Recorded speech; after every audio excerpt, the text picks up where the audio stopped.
so right now, Francie, we are doing a drill where we're having you show me incorrect rowing, and you're really exaggerating your mistake. Now exaggerate it even more, like try to really, really do the mistake. So we're exaggerating opening up with your back too soon. Yeah. And so probably you're starting to feel certain aspects of that, right? My head's going back. Okay, your head's going back? Yeah, okay. Anything else you notice? No, just that. Okay, okay. So then I want you to show me correct rowing and see if you can feel the antithesis to that. So see if you can really feel the opposite.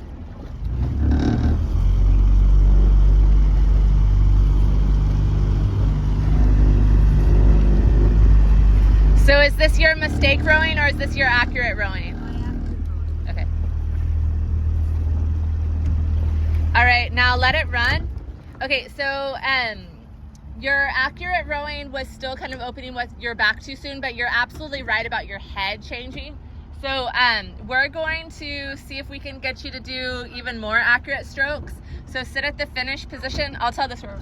We're just right behind you. I think that's Eric. Okay, so sit at the finish and sit up nice and tall, arms all the way in towards the body. We're just right behind you in the single, so if you want to pass one lane over, Hitesh. Okay, so now go to arms away, and now pivot the body over at the hips. Now think about the angle that you feel like your chin and your head. So now, and also the angle that you feel at your stomach and your hips. So now I want you to purposefully hold that angle, but only bend your knees to come up the slide. And as you do that, your arms will naturally move out with your oar handles. Yeah, so you don't have to force your arms to move out. They'll just follow the oar handles. And now, as you push down your knees, just try to maintain that same angle that you had in your back and your stomach and your hips. Now swing open your back and then pull in with the arms. Now let's repeat that a little bit more fluidly. So float the arms away, pivot forward, now push back, lean and pull in. Now extend the arms, pivot forward. Now on this stroke, we're gonna take a stroke. So go ahead and bury the blades underwater. Now maintain that position you have in your body and just push back with the legs, lean back and pull in. Now take a moment to just correct your course. And then we're going to do this again, and we're just gonna be as thorough as possible. So whenever you're ready and you like your course, just go ahead with those strokes. Okay?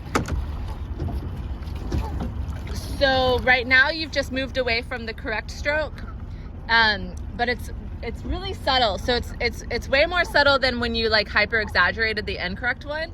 So I'm gonna give you a cue to feel for, okay? So go ahead and let's take one of those really slow, deliberate strokes. So that stroke there, I want you to feel your stomach on your thighs, or just notice how your stomach touches your thigh right, like below your knee, like right here.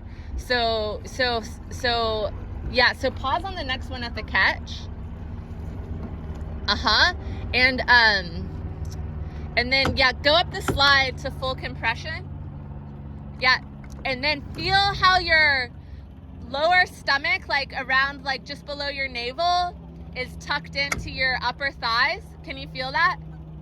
Now, push down your legs, but notice how, yeah, start to push down your legs, and you're gonna notice that your upper stomach doesn't pull off of your thighs until right about there, and then it pulls away from your thighs as you open your back, and then it stays at that angle. Did you notice that? Okay, so we're gonna do that again then.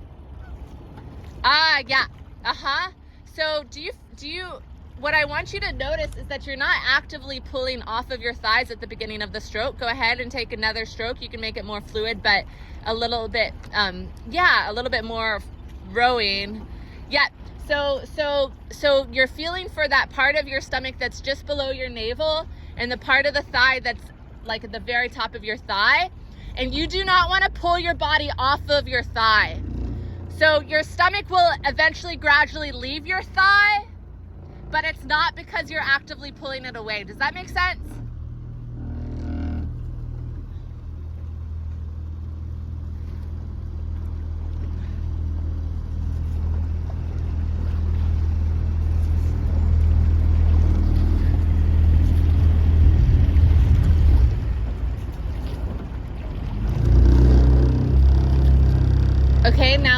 run.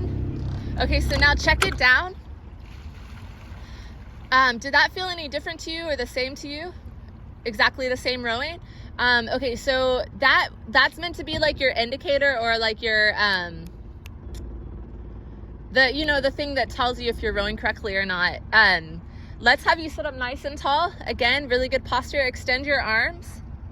And now I'm gonna show you this. So you're gonna hold on to both handles with one hand, and with the other hand you're just gonna put it here, even lower, like right, like kind of in your pocket, like right there. Now you're going to extend your arms. So I know I'm asking a lot of you. And then I want you to lean forward. And do you feel how the pinkies kind of get tucked into your thigh and your lower stomach? And now you're going to slide up the slide with your legs as much as you can with your arms kind of being as they are. Do you feel that nice tuck in? And it feels like your hand is like enveloped in like a little pocket. Okay, so come all the way up. You can do whatever you need to do with your hands to make this work is fine. Now come all the way up as far as you can come up with your seat to like full compression, and you still feel like that hand is like tucked in there. So now, if you're able to tuck that hand back in, if you're not, because balance feels wonky, you can hold on to your handle. But I want you to really feel that like engulfing of your hand there. And then as you push back with your legs, the pressure on your hand gets less. And then you pull your body away from your thighs. So